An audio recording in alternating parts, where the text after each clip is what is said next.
Hello, hello, hello, everybody. It is I, Jmulls of Jmulls Gaming, here to give my impressions of Persona 5 Strikers. I still have not come up with a name for this series. That's still in the works, so TBD on that one. But today, I am a few more hours into Persona 5 Strikers, and I'm really enjoying it when it works. Yeah, so this game has one significant issue we need to talk about right up front, and that's the crashing. Good God, they need to fix this. So, I've had this game crash on me. Hold on, I wrote this down. I literally wrote down how many crashes I've had because I started to lose count. So, let me just boot up my notes. Yeah, I've had 7 crashes, mainly from last night. So, I had one crash on boot up, like when I first started up this game. I had another crash before I went into, if you know about this game, before you go into the sewers, the second time. Like, as you go in there, you get a loading screen. That's what crashed my game. And then, last night, every time I started this game up, it just crashed. And it literally disconnected my monitors from my computer, so I literally couldn't see anything. So I had to hard reset my computer. That happened like 5 times. And then I started up this morning and just randomly it worked. So here we are. Like, that's completely unacceptable and that needs to be fixed. Because I updated my drivers, I updated my, like, main computer stuff. You know, the technical terms we get around here. I checked for Windows updates, there were none. And yeah, I updated my NVIDIA drivers, and that did literally nothing. Just this morning, it randomly decided to work. Maybe they did a patch or something. I don't know. That needs to be fixed. And it seems to happen only on loading screens. That's when, because the loading screen when you first boot up the game, and the only in-game crash I've had was during a loading screen. So, I feel like it's somehow connected to the loading screen. But now that we got that out the way, how is the game? It's a ton of fun. Like, at first glance, you may be wondering, how the hell do you make a Persona game in the warrior style, but keep the feeling of Persona? Persona 5 Strikers is your answer. It does so much in the way to be faithful to Persona 5. It's also kind of at the loss of the warrior style elements of this game. They're still there, and they're still good. But for instance, there's far less mobs than you would expect in, say, the only Warriors game I've had experience with, which is what the game I'm going to make a lot of comparisons to, is Hyrule Warriors. So just be prepared for that. You may be able to come up with your own comparisons to other Warriors games you've played personally. That's fine. Make those comparisons if you want. The only one I have experience with, and the only one I feel confident in talking about, will be Hyrule Warriors, though. And a lot of times in Hyrule Warriors, you get this, like, map, right? And it's just filled with mobs. That's a constant battle going on. It's not the same here. What you get here is a legit palace infiltration, just with warrior-style combat. And you see here, there's only, like, one mob on the screen. Because in order to summon them all, you need to ambush. Or you need to get them to come out, like this. See? It screams Persona. If the game's basically told itself, if we're going to be faithful to anything, we're going to be faithful to Persona. And I think that's the right answer. Because, yeah, I'm over level for that mob, so it just died at, like, one all-out attack. But when you get to, like, more scary enemies, like, bring him out. Yeah, see, there's 3 mobs here. But in lieu of being more just a spam-filled, mob-filled mess, in a way which a lot of games of the Warriors style tend to kind of be, it decides to be more tactical. It really relies on, it really, like, invokes the elemental system, weakness and strength, and repelling system that Persona is known for. Ow, ow. You can see those things, like, really like to spam that one ability. Oh, yeah. God, I'm out of SP. Actually, can I go to on here? Because she has fire. Okay, let's use Aggie. Boom. Baton pass to Makoto. Who's quickly becoming one of my favorite characters to play as. She's just like, she's the warrior style archetype I like, which is just really fast hitting and quick. You see there though, there were less mobs, but I am playing on hard by the way, so just note that. There were less mobs, but the game's more tactical than a warrior style game. I tend to find. What's that? And the game does feel like Persona. If it like oozes that the elements of Persona in every aspect it does. Because the game is a Persona game. Like, they were joking when they said this game's a straight-up sequel to Persona 5. Like, they weren't joking at all. The story's a sequel, the game feels like Persona. So, let's show off Joker for a little bit. Because he's the piece de resistance of this game. And he's always been for, like, the combat of this game. So, the wild card returns, so he can have multiple Personas. And you can cycle through them. Basically, the way to gain new Personas is either using the Velvet Room like you do in Persona 5, or by killing random mobs that sometimes have a chance to drop the mask. And if you kill like a boss version of the mob, of like the Persona, that can sometimes spawn, they'll like, I believe they're guaranteed to drop a mask. See here, there's still like items to gather from like mementos, which is nice, and you can still find treasure chests. They did a really good job of making this a Persona game. Like, it's easily the game's biggest strength so far. Bit of a story element part here, so. This offers a pretty. Actually, no, I should show this bit off. Slight spoilers, I guess, for the very first dungeon or palace you go to. Not really, though, because we're just kind of doing, like, one of the objectives here. Like, basically, we're in a castle. In order to gain access to the treasure, we need to, like, turn off these, like, spotlights. So we need to turn off the power sources. And this is, like, the final power source we need to turn off. That's essentially what we're doing right now. Now, to find a point of entry. But you can see here, and you probably saw my very first impressions yesterday. Hey, there. You still have, like, this visual novel-esque style of dialogue that Persona is known for. It still feels like Persona. It still feels like a palace infiltration.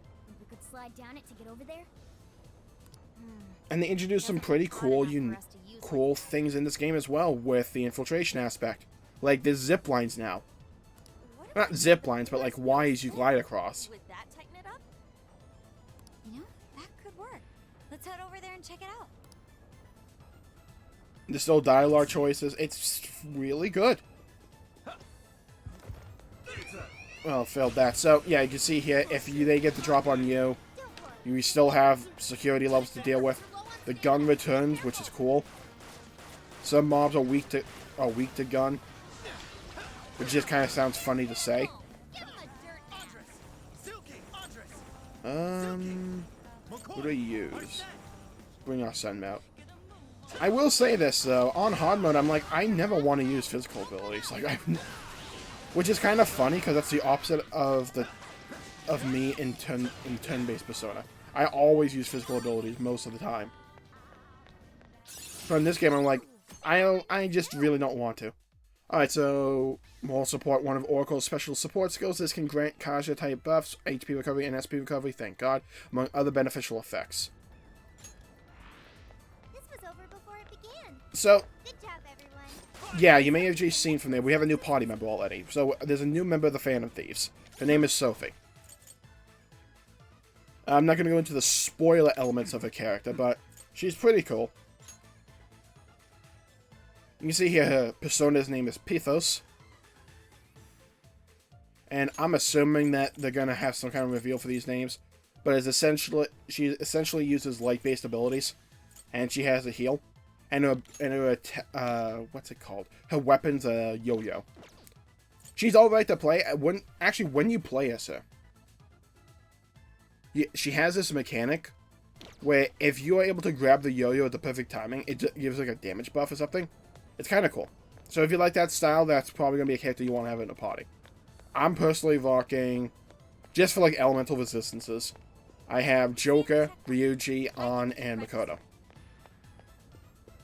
Because Makoto is just really freaking good. I really enjoy her combat style in this game. An has fire, and a lot of things in this first palace are weak to fire in my experience. So that's why I decided to put An in as well. And Ryuji has lightning, and a lot of things are also weak to lightning in this palace. So I decided to take him as well. What's that? Yeah, Third Eye makes a comeback, as you can see. So I will say this: the anti-aliasing in this game. Let's just go quickly to the options menu real quick. And I believe it's graphic settings. Yeah, anti-aliasing. This is kind of pathetic, I think is the word I want to use here. Because it doesn't even tell you like what type of anti-aliasing it's using. It just says we're using anti-aliasing. Okay, cool, but what kind? You can see here, it's like, it just could have been better.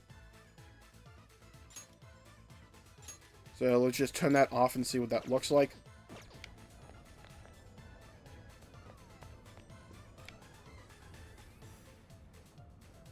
Yeah, you can see on like the... Wish I had a freaking cursor, but right above Joker's head, you see like that little beam there. You can see the jagged elements there. So let's turn anti-aliasing on. Yes, she did say boop. Oh, by the way, if you're wondering, yes, they made her go full gamer references in this game. Okay, so back out of that. Yeah, the anti-aliasing does a pretty good job there, as you can see. It would have been nice if we could see what type of anti-aliasing it is. Maybe have a couple of options. Especially for PC. It's like, I'm on a PC, let me be able to customize this. Is your stamina okay? Make sure you don't burn. Oh yeah, a new mechanic in this game you don't have in original Persona is jumping. Which is kind of cool. That shadow sure looks powerful. I feel like we're always going up and down. Boom. There we go. Yeah, I can actually show off a boss fight here, which is cool, which is good. Like it's a mini boss more than anything. You see, it's an Anthras that's... Okay, wow, Joker just got freaking screwed. Okay, so... Oh, I don't have enough SP. Oh, hell no. Okay, let's go to Makoto. Baton Pass. Baton Pass in this game is essentially just so you can swap to a different character. I don't think there's a power transfer associated with it. So what Makoto can do, let's dive into the combat a little bit. With the X button on the Switch controller. So I think for PlayStation to be triangle. You imbue your melee attacks with freeze. Oh my god. Not freeze, I misspoke there. With nuclear. That's essentially what you're doing here. And you have different combos. When you attack, there's a chance you will automatically evade it. The chance of this happening is affected by Persona's agility stat. Basically, the combos resort down to when do you press X in comparison to your Y. Again, I'm using Nintendo Switch control. So it's like basic, special.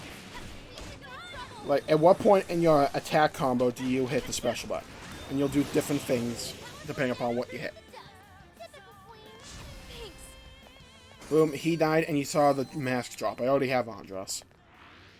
So let's auto recover. I should have taken more precautions. That's cool. Always room to improve, right? We can go up here. Shadow. Yeah, this game feels like Persona. And that's the biggest compliment I can give it. Because I love Persona games. Boom. Boom, boom, boom. Yeah. Also, another part of Makoto's toolset I really enjoy is just being able to ride around that motorcycle. When you get into... There are elements of this game, like points of the combat, where you get a lot of mobs on the screen. And just riding around on that freaking motorcycle is freaking comedy. Like, it's hilarious. That was Ooh, actually, there is something I do want to show off. That's the checkpoint system, because this is a major element to this game. So, at some points throughout a palace, you'll find these checkpoints. Activate them. They're kind of like a safe room. But what you can do is you can save. So, let's save. By the way, SSD save times. Praise up. Okay. So you can go to the Velvet Room, you can change up your party, which you can do at any place. It's just, there's an options menu here for it as well. You can go to a different checkpoint, or you can return from jail. Now, ordinarily, in regular Persona 5 or Persona games, once you return from the palace, that calendar day ends and you move on to the evening. Not in this game. You stay at that certain time element. So what you can do is you can go out and interact with the real world, or do what I'm about to do and just go straight back in. Now you may be wondering, what are you going to be doing? Why are you doing that? Why did you leave just to go back in? Well, you can use the shop. But the bigger reason is, when you leave and re-enter a palace, your SP and HP for the entire party is reset. I'm not joking. They directly say in the game, it's like one of the tips, you're going to want to make use of that feature. That is extremely powerful, because you essentially, so long as you know there's a checkpoint nearby, you can grind so easily in this game if you want to. By just unloading your SP into mobs, going back out and going back in to the palace, and just keep on doing that. Like, it's really powerful. So if you are someone who really likes to grind, you're going to really like this. This should be helpful. And this is the shop, because you don't have access to Takemaki or Iwai. What happens is Sophie will basically just online shop for you. So if you want anything, you can just do that. Now, I did say I was using Switch controls. It actually brings up a pretty good time to bring up this part of the game. So, bottom right corner of the screen, I'm using a Switch controller. What do you see wrong here? Is it the fact that A is back and B is confirmed? If you guessed that, you're correct. What the hell? And on Steam... What are you selling? Are you sure? I legit said, okay, well, use Nintendo Switch input. So it's supposed to swap A and B. So A is confirmed, and B is back. I click that. It does it. Slight issue, though. The prompts in the game don't change. It will be that A is confirmed and B is back if you enable that setting on Steam. But in-game, it doesn't tell the game to swap the button prompts. Yeah, I don't get it either. It feels like an oversight, and it feels like something that probably should be patched. So, stay on the lookout for that, as otherwise, if you just disable that setting in the controller setting of Steam, you'll get the right button prompts. It'll just be weird, because every time you'll be like, okay, I want to confirm something, I have to click B. Especially if you get used to how the Switch does it, which I tend to do.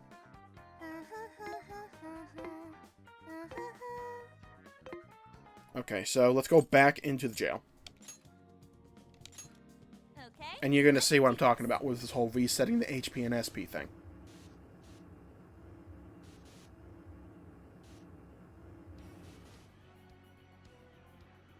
There's a slight thing that's kind of annoying in this game. And that's the choices you made in Persona 5 don't carry over, which is kind of annoying.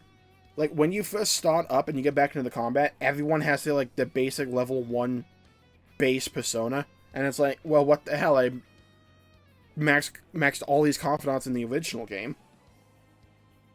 Why are they going back to the original guys? They kind of give you a pseudo-explanation in the Velvet Room, basically saying, Igor's not there anymore, so it's literally just Lavenza, and she has to do all your fusions. So she says, we can kind of get back to where you were, but we have to start from the beginning again, because we don't have the equipment that Igor had. Which explains it for Joker, and I'm assuming they're using the same logic for the other people, for like the other Phantom Thieves, but it's still kind of annoying. It's kind of like if you got all the Phantom Thieves to their rank 8 confidants in the original game, and you just stopped there. That's kind of what it feels like. And then their level just got reset for strikers. You can see here you can change your party, 4 people to a party, with Futaba as the navigator.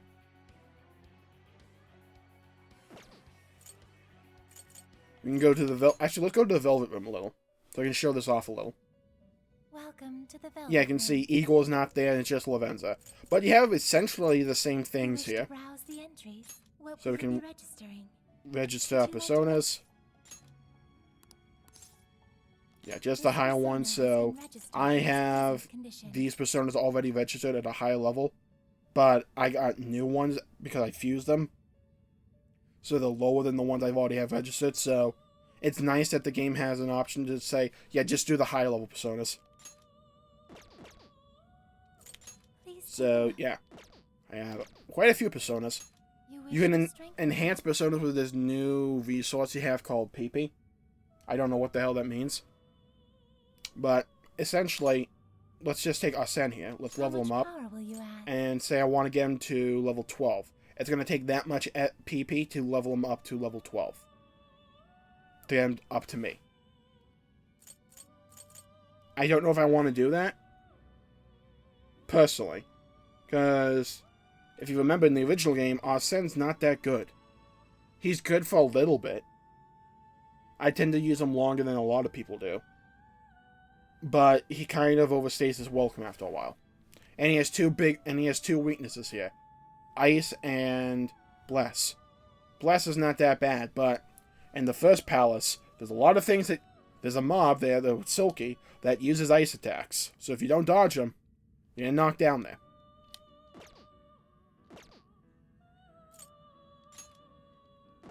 Yeah. So, creating personas is essentially the same as before. You can just fuse them, or do it by level. Here we go. It seems that it can gain new power. So yeah, we can get this guy, who actually can unlock Maya. Nah, I don't want him right now. Turning already? Yeah, let's just head back. May luck be on your side. So yeah, it's basically a trimmed down version of the Velvet Room you're familiar with from Persona 5. What else? The story, it's pretty compelling. Like, essentially, as you saw from my very first video, if you watched it, go watch that video. It's a freaking slapper. Essentially, what happens is you reunite with all the Phantom Thieves, and then something happens that kind of like pushes you towards the first palace. So it's kind of nice. I enjoy that. It doesn't really draw it out. But it's still well paced in my opinion. I like it. Like I said, the game feels smooth. It's at 60 FPS, which is kind of annoying. No, it is annoying how we have literally 2 options for FPS. We have 30 FPS or 60 FPS. We're here. Better get moving. It's like, can we please get away from this system of just locking FPS numbers? Please. Like, why is this so hard in, like, modern gaming, especially for PC? Because it just feels like you don't care about the PC version. That's all that tells me. What the hell is this setting? Trying to find where the FPS setting is. Display? Might be in display. Yeah. So yeah, see here you have 30 and 60. Basically, you just lower to 30 if you have a subpar rig or something. That's essentially it, though. Yeah, this options menu is pretty atrocious. It's like, it's not terrible. Like, atrocious was the wrong word there, but it's not terrible, but it's not good either. Like, low, mid, high, or on and off. That's essentially the options you get for a lot of the things. Does have anti-aliasing, just doesn't tell you what type. You have ambient occlusion, you have bloom, radial bloom, and render scale. So I'm probably going to mess around with after this video. And you have preset, I just set it to high. Like, I get a stable 60 FPS so on NVIDIA 1070, so it's not an issue for me. Yeah, you can reconfigure the keys, by the way, if you're wondering. So here you are. Even on control, which is quite nice. I tried to change this. Let me try it, actually. Let me try it again.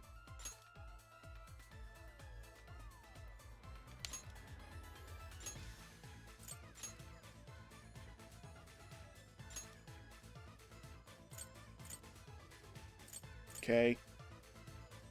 Give me a second here, then.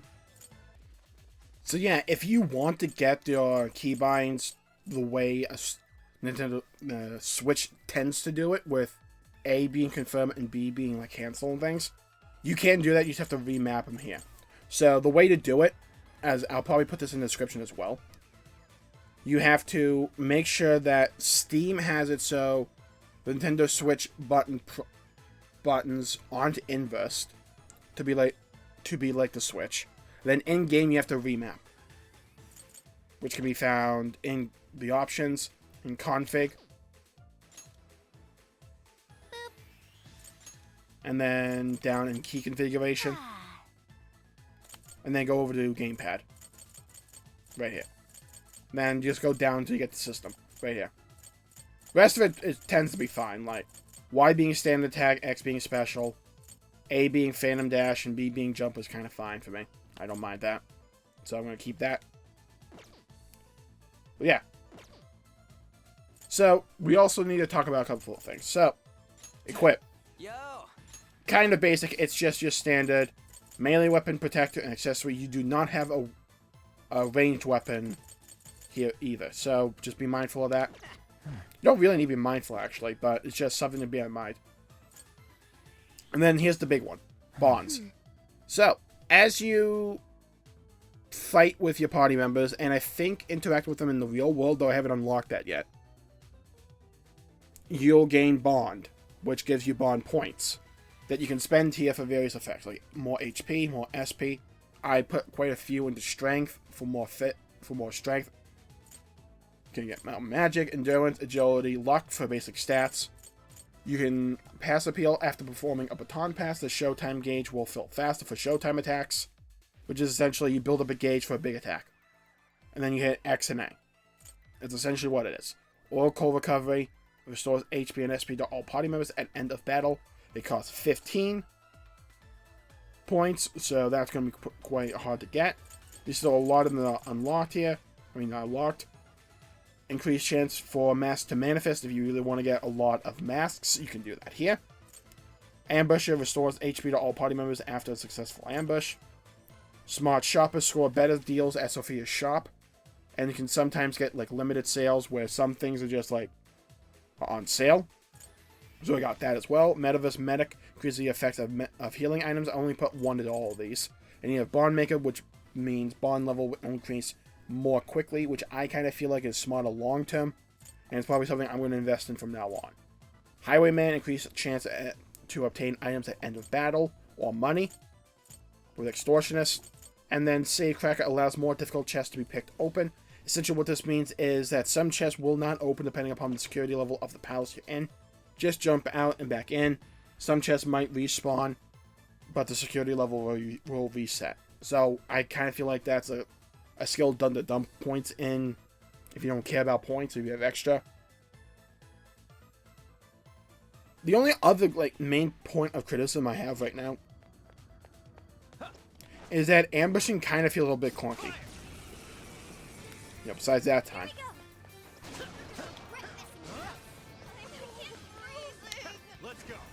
It's weak to fire. So, just use this. Boom. One more.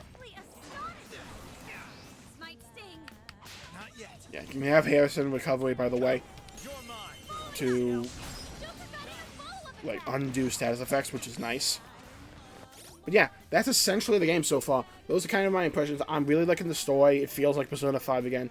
Combat, it feels like a Warriors game, but with a lot of Persona 5 elements, which is nice. While the battles are more small scale, they're more tactical. So if that's your preference, and if your main critique of Warrior style games have always been that they're kind of a bit too mindless in a way, this game might be more up your alley because the game is more tactical, like I said. it is kind of annoying that, like, your relationships don't really carry over from the original Persona 5, but you can kind of get over it relatively quickly if you don't care about it particularly. I will say, I do think they changed Joker's voice actor, or I just, like, decided to put a lot more energy into it. It's one of the two, and I can't figure out which. But I like the voice either way, so it's good in my book. You level up each character individually. Oh yeah, the whole freaking... There is something, the... Oh, what the hell is the name? You have, basically, Master Arts. Yeah. So, like, as you play as a character, I already maxed him for Joker, but you unlock additional skills, essentially. Or, like, add to your combos, or, like, whatnot. It's kind of cool. But you need to play as that character. So, I already did with Joker. I maxed him out. I got all 4 Master Arts. Now I'm trying to do it with Makoto. I got 2 of them so far, I believe. So, let's do this. Ow.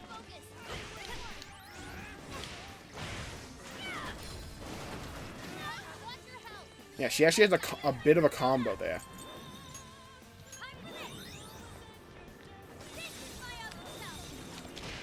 Where if it's just X and Y, and then you get into like an aerial combo. Crap. Dodge that. You see what I mean? It's a bit more tactical. Like, that was just one mob, but I got a party member dead, and most of them have lost health. Let me just, like, auto-recover there. Yeah, I'm really enjoying this game. It's a ton of fun. I'm really looking forward to how this game expands and where we go forward, because I know we have more party members on the way. Or at least one. So I'm interested to see, like, where that goes. I actually might be able to show you off the... Yeah, Master Arts. So here. For Joker, you get... Marking Shot, perform a follow-up after an X or mid-air gun attack. Wild Rush, perform an additional Persona attack with X after 5 attacks, and then use Special.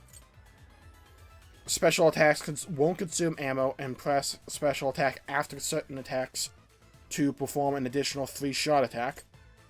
And while aiming with L, holding R will gradually consume ammo to perform an increasingly powerful shot. And then Ryuji basically gets a new combo there. Same thing with Morgana. Same thing with An. Same thing with Yusuke. And then for Makoto, who I have 3 of them actually, I got an additional combo, a new follow-up. Special Burst strengthens Johanna's special attacks.